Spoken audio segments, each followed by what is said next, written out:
All right, so today and tomorrow to get through the Articles of Confederation, you got a test on Wednesday. Thursday, I will not see you. That is PSAT testing day. Got it? Yes. Okay. And then I'm going to have to manipulate some things for the following week because I'll be out next Wednesday. All right? I'm going to close on my house and finally stop being homeless. Oh, man. You know. All right, so today we're going to talk about the Articles of Confederation in depth, right? And so the Articles of Confederation are actually like written, right? It's sort of the first Constitution of the United States, and I would tell you that it is a Constitution, right? We understand what a Constitution is. Not the Constitution, simply a Constitution. David, what is it? It's like a law that's above the government. Like it rules over the government. Yeah, I'm fine with that definition. I'm absolutely fine with that definition, right? I don't know that I would use the singular a law, right? But it is basically what governs governments, right?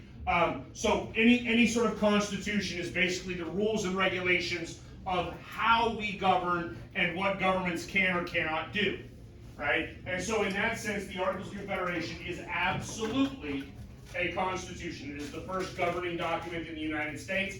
It was adopted in 1777 during the middle of the Revolutionary War, and it's ratified in 1781, right? Do we know what the word ratified means? Change. No, that's amended. Made. Like accepted. Put in the. Like accepted. Like wait, what is Accepted, actually, Peyton, might not be a bad word, right? Basically, it means that it's agreed upon by those parties involved, right? So ratification is the concept. Ratification is the concept of those individuals agreeing to whatever it is that we're looking at. All right? And you should realize that this takes a little bit of time because, again, we're talking about the 18th century, right? Obviously, we don't have, like, faxes and cell phones and, like, all of that wonderful stuff. But also, we're in the midst of a war, right? That would drastically decrease the speed at which you could accomplish things. The Articles of Confederation creates a confederation. We talked about that last week, yes? yes. Right? So let's go over that again. What is a confederation?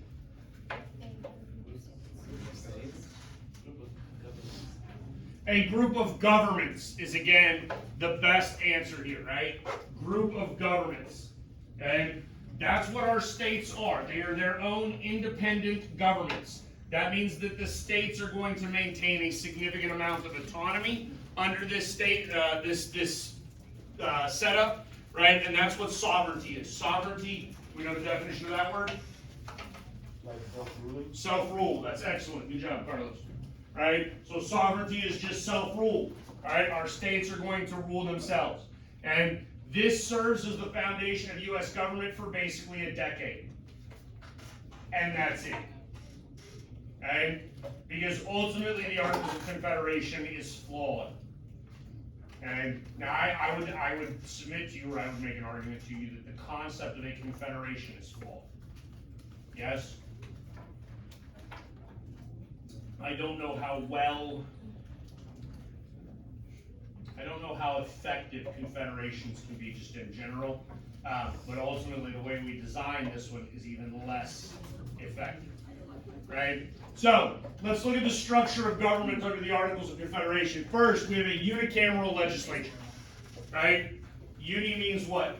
Just one. One, right? We mean unicycle, one wheel, right? Unicameral, what does cameral mean? Really, the better definition would be chamber, right? Chamber, but then this gets into a concept, or we've talked about this before, right? The differentiation between lowercase letters and uppercase letters, yes? Right, so when we say one house, that would be a house with a lowercase h. We're in English class again. Yep, we're back in English class, brother.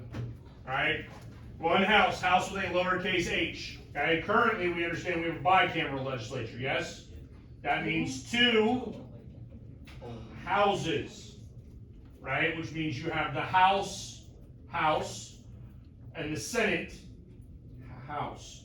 Which is why I don't like using the term house. We're going to call them chambers. Okay? All right? So, unicameral simply means we have one chamber, right? That's a one-house Congress. In this unicameral legislature, you get each state having one vote regardless of population, right? Do we have anything like that today? No. Yes. Lauren, what is it? I don't know which one it is, but I know it's one. It's the Senate, right? And you'll see that a fair amount of what we covered today, we're going to sort of revisit next week when we get into the Constitution, right? Because obviously some of this will be amended, it will be modified, it will be changed, but some of it is just going to be copied over into the Constitution because some of it will actually be relatively effective, right? And some of it will be effective with slight modification or slight changes, right? We have no executive branch under the Articles of Confederation, and we have no judicial branch, right? That means no national court system, right? So again, when we compare this to the Constitution, in the Constitution we have 3 branches of government, right? You all learned that in like 3rd grade, yes? Right? We have the legislative, the executive, and the judicial branches. Under the Articles of Confederation, we only have a legislative branch. Right? Under the Articles of Confederation, the states retain their sovereignty and independence. Okay? That means that the states are not subject to sort of the powers of other states, right? And this means that we want state autonomy. We do not want a strong central government.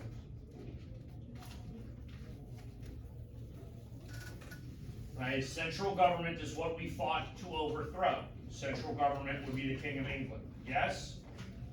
And we were upset when the King of England, right, disbanded our regional governments. That would be like the Massachusetts General Assembly or the Virginia House of Burgesses. Yeah? All right, we talked about those. All right. So the Articles of Confederation have a number of different articles, right? And I'm going to only pull out a couple here to really sort of explain this to you. Article 2, right, is one of the few times I will read to you, right? Each state retains its sovereignty, freedom and independence, and every power, jurisdiction, and right, which is not by this confederation expressly delegated to the United States in Congress Assembly. What does that actually mean?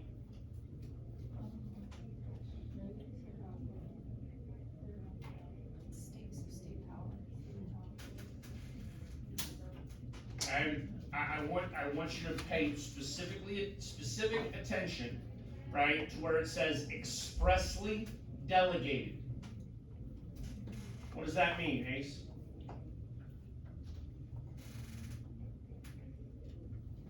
No clue?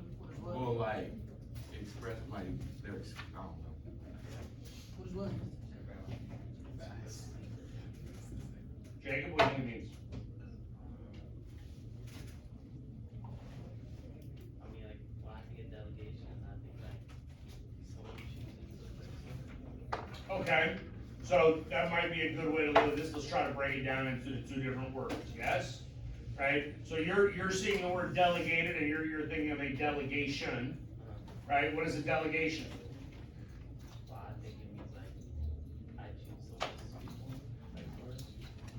No, that would actually be delegate. All right, again, we're gonna irritate Peyton here, and we're gonna go to English class, right, so that we understand the difference between like nouns and verbs and adjectives and adverbs and all those wonderful things. Are you in English? Yes. Oh, heaven help you, son. I actually got a 99 for 6 weeks. Great. Shut up. Okay, first of all, just so you understand, grades are utterly irrelevant, You doing outside? 2 right. right? That would be big. Right, just so we're crystal clear, grades have no bearing on intelligence, right? Call me dumb. No, I'm just saying I'm not impressed by a 99. I mean, in this day and age, most people can cheat their way into a 99. I don't know what the fuck you're going All right, so let's go back to this. Delegate, right? What does it mean to delegate? Yeah. To let someone to choose for you? Kind of. Okay, so to delegate, that's a verb, right? You are delegating, right? It is a verb. That means that you are providing somebody else with the authority, right? So when you think of delegate, the noun, right? A delegate is the person you have elected to go to Congress on your behalf and vote for you to represent your interests, right? That is a delegate, right? And you have delegated to him or her the authority to speak on your behalf. So, delegated, we know that this is now a verb, yes, because it's past tense, right? So, expressly delegated, that means power given to. What does expressly mean? What'd you say, Nina? Was that you? Charlene, what'd you say? Specifically, thank you. Okay, I need you to realize this. Okay, because this is going to be important now, it's going to be important in the Constitution. Expressly delegated, right, is going to mean specifically stated powers given to the national government, right? Specifically stated power to the United States in Congress assembled.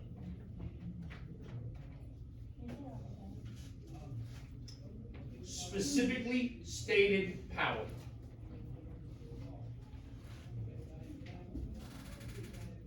Right?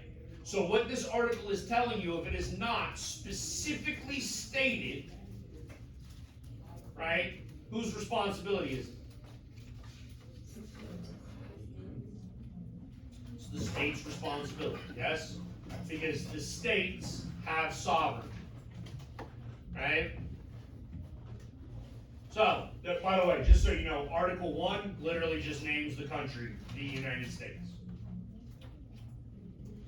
Right? Now, to further make Peyton upset, right, and hopefully, you know, that you get him off his phone. I'm looking at Right? Is there a difference between the United States and these United States? What's the difference linguistically? what? Jacob, say that again. Use the and like the United States is one thing, and these being multiple.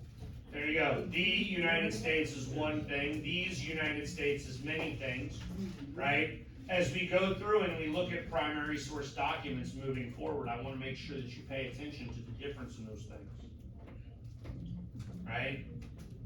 Because if you say you live in the United States, that's a singular country. If you live in these United States, right, that means that they are individual, independent states that have joined together. These states united. Okay? So, alright, the states hereby, the said states hereby, severely enter into a firm league of friendship with each other and for their common defense and security of their liberties, their mutual and general welfare, binding themselves to assist each other against all forces offered to or attacks made upon them, and any of them on account of religion, sovereignty, trade, or any other pretense, whatever. So what does that mean?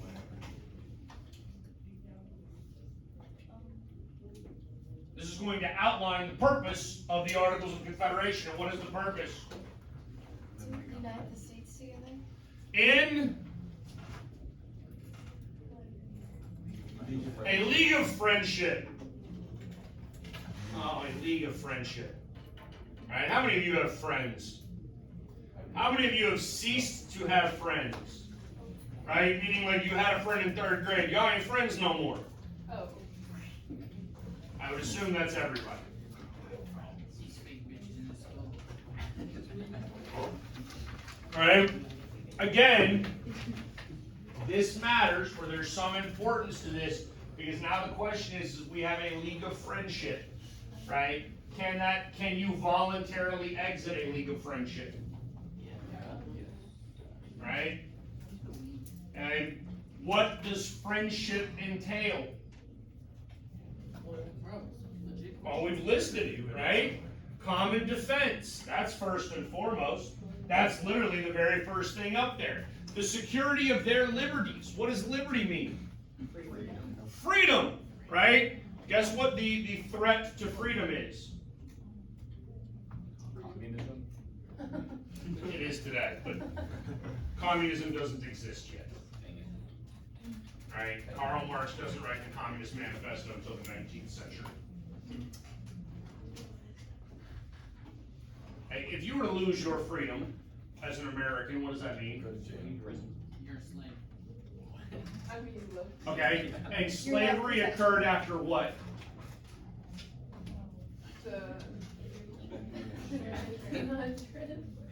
How did you end up as a slave, historically? You got your freedom taken away. You got shipped here on a boat.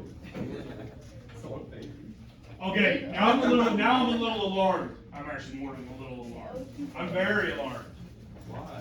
Why? Why?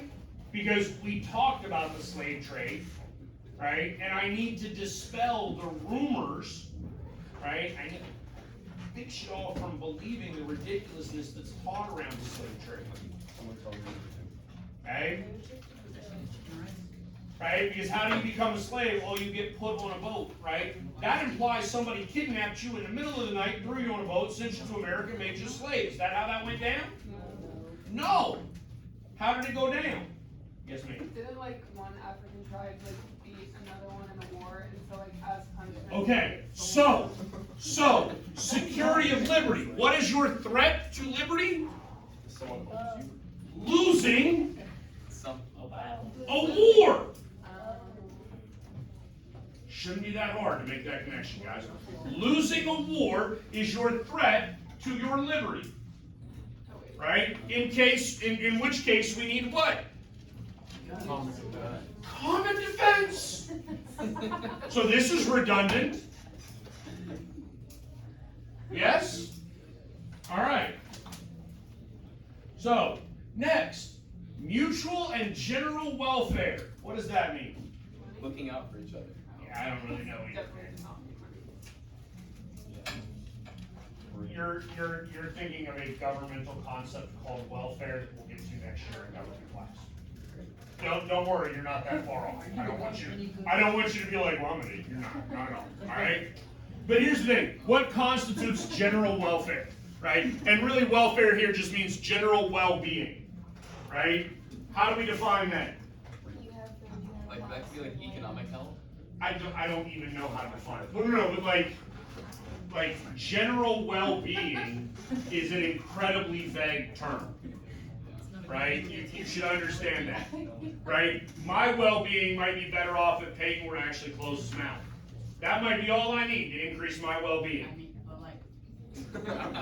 You asked us- Thanks for not caring about my well-being. No, but you asked us how to define it, and then you said you didn't know how to define it yourself. That's pretty concerning, you know? No, I'm saying that it's so vague that you cannot come up with a clear definition. Right? But if you had not talked and continued to listen, you would have understood that. See, I don't talk. Okay? Binding themselves to assist each other against all forces offered to or attacks made upon them, or any of them on account of religion, sovereignty, trade, or any other pretext, whatever. What does that mean? Whatever. Not. You can talk. And does it say loyalty in here anywhere? Loyalty doesn't factor into the equation. No, you don't have to be loyal to them. It's an open friendship. You can like. Right? It just says that you assist against all other forces. We're going to. So they're like allies more than they are the same thing. How many times are we going to say that in one article? What?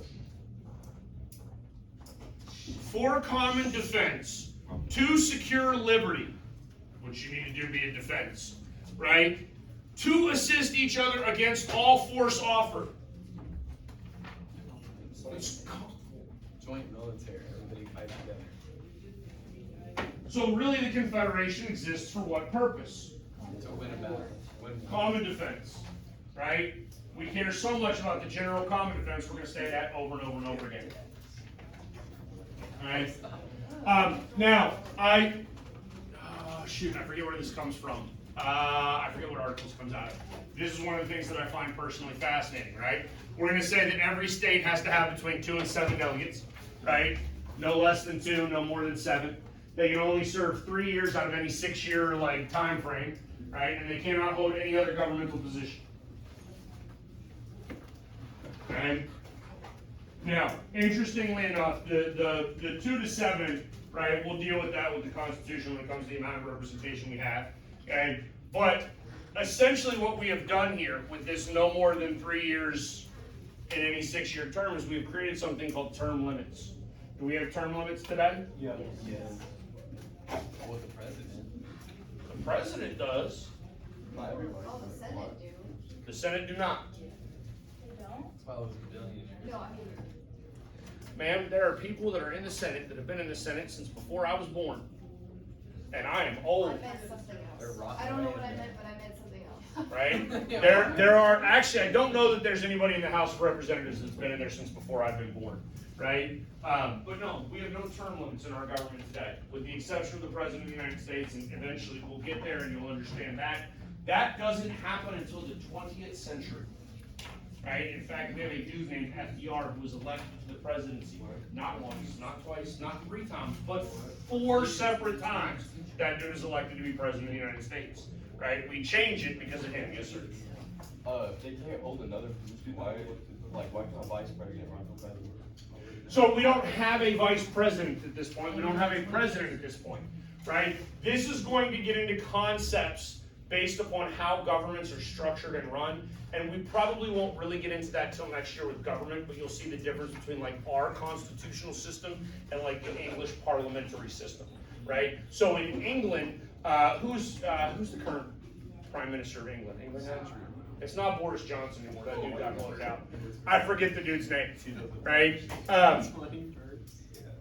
But the Prime Minister of Great Britain is actually a member of the House of Commons, right? That means that the quote-unquote President of Great Britain. He thinks we're in the 20th century. No, I didn't. Shh, close your eyes. Don't tell us. I didn't. Okay? Guys, what it means is, and here's the thing, I want you to understand, where it says you can't hold another governmental position, the only governmental position that exists right here at this point under the Articles of Confederation is the legislative branch, right? It is one of these 2 to 7 delegates per state to this Congress, yes? So when it says another governmental position, what's it actually talking about? Senate. Like the president, you can't. No, there's no president. No president. Like, like Another one person seat being in the like 5 delegates in the state. So one person can only be one person, right? Yeah. This is what I need you to realize though, right? What we're saying is that the people that you are sending to this Congress must be independent of your state and local government. Do you understand that? So you can't send like a mayor up there. Correct. I can't send the governor of Texas to the legislature under the Articles of Confederation, right? Because the governor of Texas is already in a governmental position, right? And he is being paid to be in that position, and theoretically he would do things that might be different than the general welfare of the nation as a whole and specific to his individual office. All right? So, let's go to the powers granted under the Confederate Congress, right? They get to declare war and make peace. Okay? All right, they get to conduct foreign affairs, they get to sign treaties, they get to coin money and borrow funds. All right? What does coin money mean? I think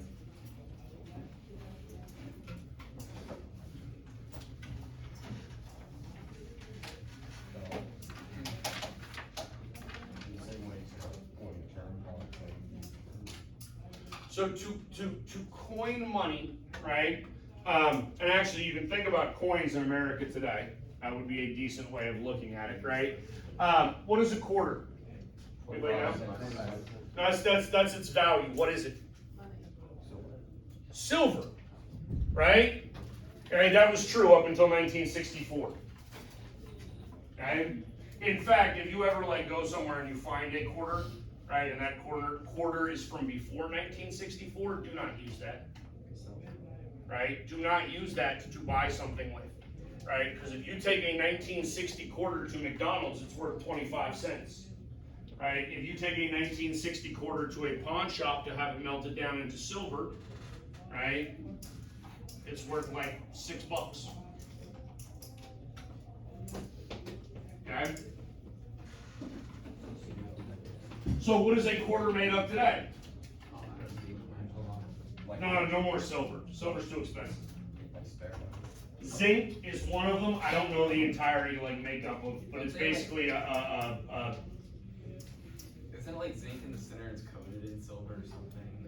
I don't know exactly. I don't know the exact makeup of it. Maybe there is trace amounts of silver still in it. I'm not sure. I do know that zinc is one of the predominant metals now in quarters, right? So coining money is just the idea of taking the zinc and turning it into a quarter. Excuse me, real quick. It's like turning it.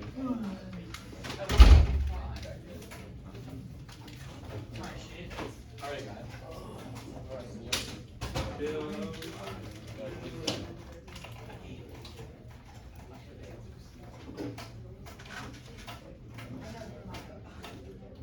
Why did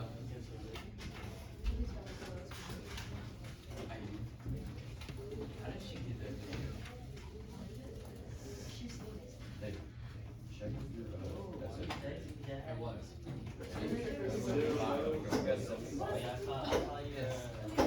Poor baby. No, I wrote it. Yeah. The high was in 90. Oh, damn, it was. Nobody got it right. No, the high was in 96.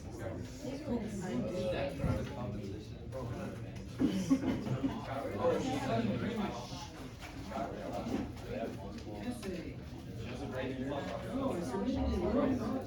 Bro, we're first spirit.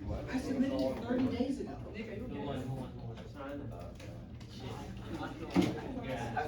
She's so easy.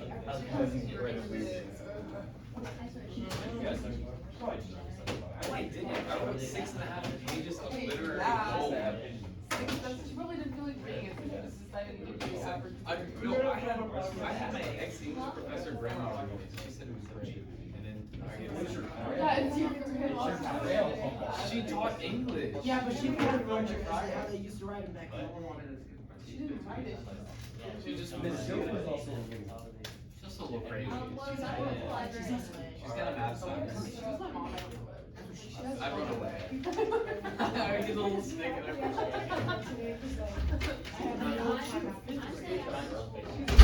All right. She has them all year for you. So we can coin money. Yes. She's very versatile. We can coin money, right? So now that means that under this power, we have the right to like take that zinc and turn it into a quarter, yes? And what is the value of it? 25 cents. And how do we determine that value? It's all mental, but give it to me. How much someone gives you for it? Well, that's the trade. That's a trade system based upon a fiat currency, right? But here's the thing, right? What is the sort of justification that the government has for coining money? Nina, was that you? I'm actually glad that you know that, right? That's really a conversation next year for government. We'll talk about how government printing money creates inflation, right? What? No. Okay. I'm sorry, what's that? Miss Blow. Coach Blow's what? Yes. What's up? It may be like worth it, you need to like. That tell kid you is so like- immature. Okay, hold on, guys. So, what Carlos just said, right, is the justification for why we have, right, what you call fiat currency, right? Why we have coined money, paper money, right? It's an easier modicum of exchange, right? I want you to understand that. As economies progress, you need easy exchange rates. Okay, that means that when I go into a supermarket and I need to buy a gallon of milk for my children, right, I give the supermarket I don't know, how much is a gallon of milk now? It's $4? 17. No, it's not. Yeah, a couple of years ago, it was like It's like $3.75. $2. Yeah, I think it's like $3.75 now because inflation's pretty bad. But Are pennies worth like more than the cent? Like a copper and more, if they more than the cent? pennies are no longer made out of copper for that reason, right? The value of the metal is actually less than a penny now, but once you factor in costs of production, it actually costs the government more in terms of raw materials and production than the actual value of a cent. The reality is the US government ought to get rid of pennies at this point. Pennies are pointless. 1 cent is so negligible. Because they're Well, useless. one, because they're easily lost as it is. Nobody uses them anymore. No. I've used a penny in 7 years. No, I mean, again, this is actually a concept for, we'll talk about this next year in government, Not anymore. but that's really for next year. So listen, right? The US government today coins money, right? What is their justification for being able to do that? It's more convenient than selling land to. Okay, again, the convenience is why that exists, but why do we allow, okay, why do we have faith in the government's money? Because they used to back it. That might be why we used to have faith, you know, why do we have faith in it today? Is that something? Okay, let's ask this question, okay? How does government generate revenue? They made taxes. Taxes, excellent. No, printing money is not generating revenue. That's inflating. That's literally just the definition of inflation, I was thinking something. right? Generating revenue is taxation. And they can coin money and they can borrow money. Does it say that they can raise money? No, this is gonna be a problem, alright? So they can't tax right now. They can Correct. like donate to the government. Sure, we'll call it donations. So funny. That's what I think whenever you like raise money. GoFundMe. Well, I mean, eventually, that's essentially what you're gonna have, is you're gonna have the national government telling the states, I need X number of dollars. Telling the states, I need you to provide me with a budget, and what do the states do? No. Right, like at Christmas time, when you see that, like Santa ringing the little bell, with the red bucket outside the store. Do they work for the government? No, they don't work for the government, that's, the Red Cross? I thought it was Salvation Army. So it is Salvation Army, thank you. Right, but listen, what does Peyton do? Does Peyton stop and give them money? No. Of course not. He probably takes it. Okay? They're allowed to maintain an army and a navy, sort of, right? They can sort of maintain an army and a navy. They're only allowed to have a navy that is necessary to protect trade in peacetime, and their army must be made up of militiamen. Alright, but we just had the American Revolutionary War. What do we know about the difference between militiamen and an actual standing army? Militiamen suck. They just go home lazy. Militiamen are terrible, right? Comparatively, that's not a real army. Alright? So, what are the limitations? They can't levy taxes and they can't regulate commerce. Alright, levy taxes should be easy for you to understand, yes? What does that mean? They can't like. They can't implement taxes, right? They cannot pass tax law, they cannot enforce taxes, right? Can't regulate commerce, what's that mean? Control, the market, like control who you get They your stuff can't from. control markets, right? They need you. Why does it sound like post-war Germany? Why do they do this themselves? Like it sounds like they hindered themselves too much. Okay, that's an excellent question. Y'all ought to pay attention. You learn something. David, ask your question again, sir. I said, why does it sound like post-war Germany? Like they're just hindering themselves. Like They're hindering themselves. Why would they do that? So that they the don't government want to can rebel. regulate. They're afraid and they don't know how to make it go. So, Shirley, let's take those two statements separately, Limiting. right? And let's actually start with the second one. They don't know how to make a real government. Is that true? did they have, well, hold on, did the states have their own governments? The states have their own governments, right? Okay, so we at least have some level of experience with making governments, right? Like, we have made governments. So I don't know that that's accurate. Now, it might still be accurate because we're talking about different levels of government, right? Shirley, what was your other statement? They were what? Yeah, they were. Afraid. Are we afraid? They didn't wanna be like, you control it. Afraid of what? Afraid of what? That is an excellent question. What is the United States afraid of? Tyranny. Tyranny, right? Right? A tyrant or tyranny, however you want to pronounce the word, that is what we're afraid of. What is tyranny again?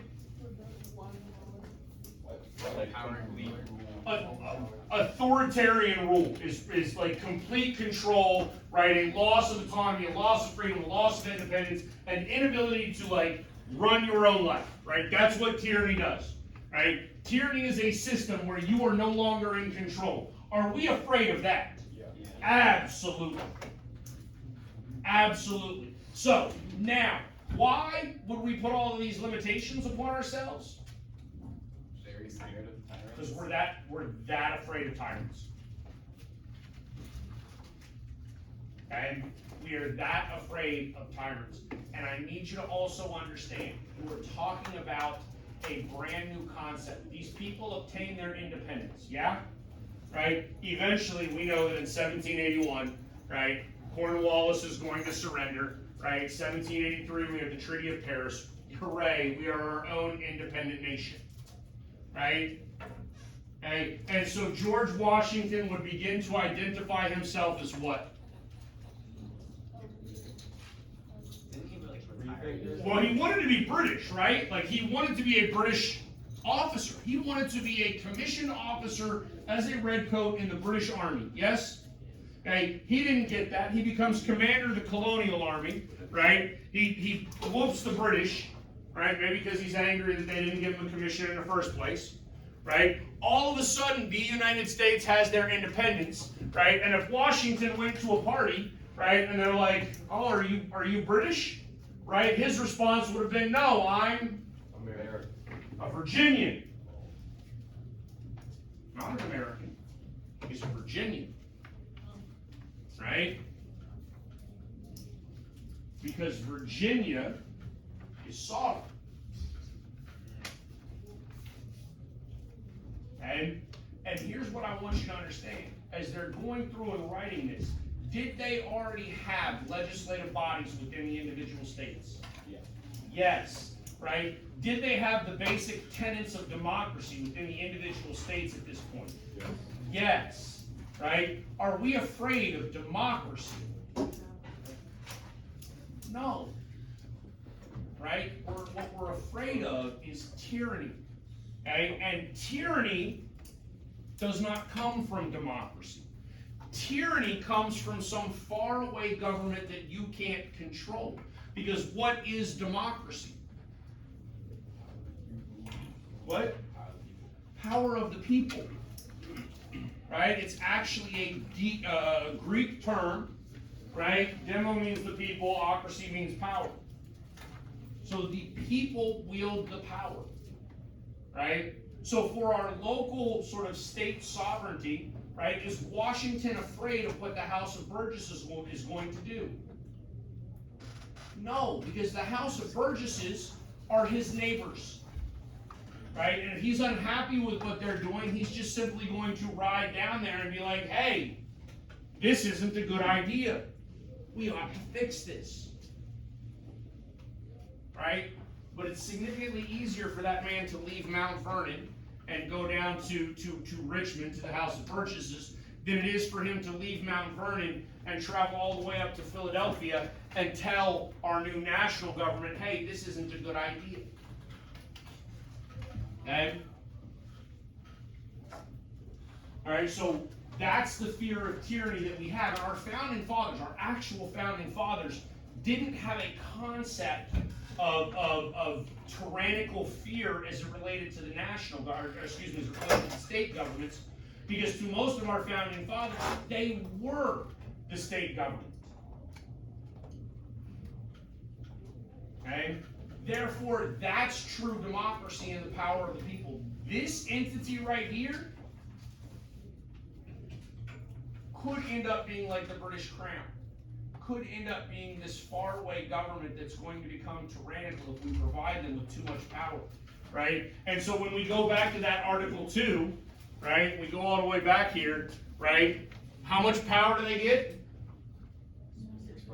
It has to be expressly stated, right? We're going to make it crystal clear that if we didn't give them the power right now, as we sat down and wrote this document, if we didn't give them the power to do it, they don't have the power to do it. And that power now belongs to the states, right? So does that answer your question, David? Right? Absolute fear of tyranny is a legitimate fear. And I need you to understand, right? Can democracy become tyrannical?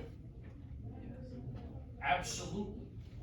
Right? We actually have a term for that. Anybody know what that term is?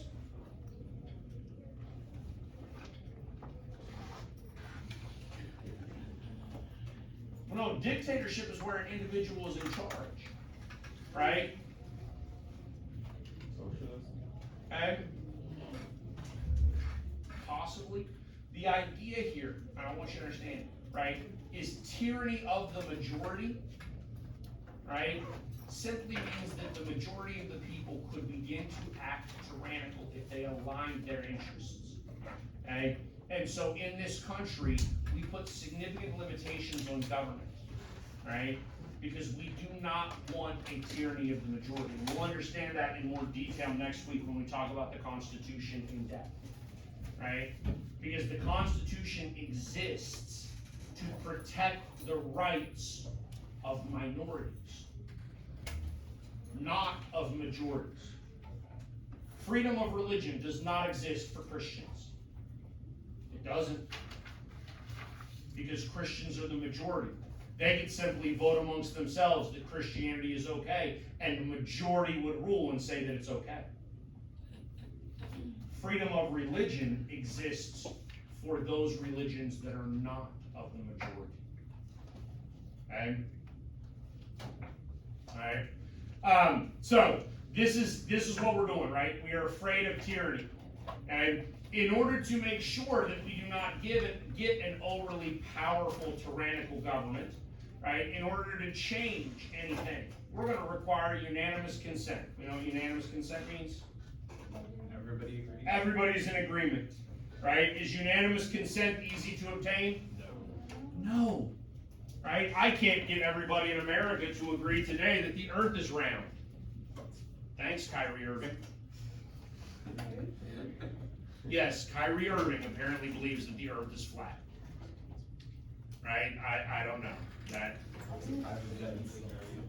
maybe because he flies a whole lot as like a professional basketball player. I don't The know. earth looks round when you fly. If you fly high enough, it looks circular. Maybe not to that man. I don't know. I mean, look, man, maybe that's just what a Duke education gets you. That's probably the more accurate statement. Right? But do you realize how hard it is to get unanimous consent on anything? Yeah. Right? So if we require unanimous consent, what are we basically doing? We're preventing any sort of change. Yeah? Right? We lack the power to enforce laws. So now, this gets even a little bit funnier, right? Let's just say for the sake of argument, right, that we somehow get a law passed through this Congress, right, through this Confederate Congress, right? And the 2 delegates from, I don't know, Georgia agreed to it, right? But the rest of the state of Georgia doesn't want to do it. What happens? They just don't do it, right?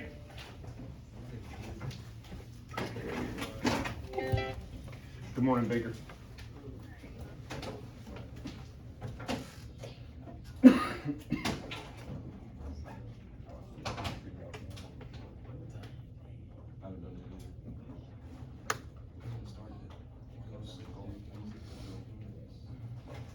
Are you talking about Rand Paul? Yeah, Rand Paul, and it's just Google his Festivus reports. Anything Festivus from like the Seinfeld TV show. Yep. Yep. Okay, sorry. So if the state of Georgia doesn't want to do something, right? We have our legislative Congress that passes a law. The state of Georgia says, I don't want to do it. Right? What happens? They don't do it. Right? Right? Y'all understand how many laws exist today? Way too many. Right? Does a law matter if it's not enforced? Nope, not in the slightest. Right? Just so you understand, I'm pretty sure there are some states that still outlaw interracial marriage. Yeah, they just never bothered to repeal them. Right? Alabama's probably one of them. I don't know if that's true or not. Right? But like in the 1960s, we had a Supreme Court case called Loving versus Virginia, right, where you could marry somebody that was not of your race. Okay? There was a whole bunch of states that had laws that said you had to marry only within your own race. And we then like override that, and a whole bunch of states, they just don't ever bother taking the law off the book, right? But does it matter? No, because it's not enforced. If a law is not enforced, it's not a law. Meaning, even if we can get something passed in Congress and we refuse to enforce it, what happens? Nothing of value, right? And that no enforcement means you can't compel states to comply with anything, right? Because that's the definition of enforcement, right? And you can't regulate anything because, again, that's the definition of enforcement, right? There was no president. There was no Supreme Court, right? Congress did elect their own president, but the president of Congress is simply the person that controls the debate. I want you to understand that. They don't actually wield, they don't wield more votes. Does that make sense? Right? Like we have a Speaker of the House today, right? The Speaker of the House is the one who sets the agenda and controls debate and things like that. But when they go to vote, the Speaker of the House only has one vote, just like every other member of the House. Okay? Right? So yes, they did lack a president, but I mean, it's a ceremonial role. Right? It's just to control things. It's not actually to get things accomplished. Alright, we'll stop there because we're basically out of time.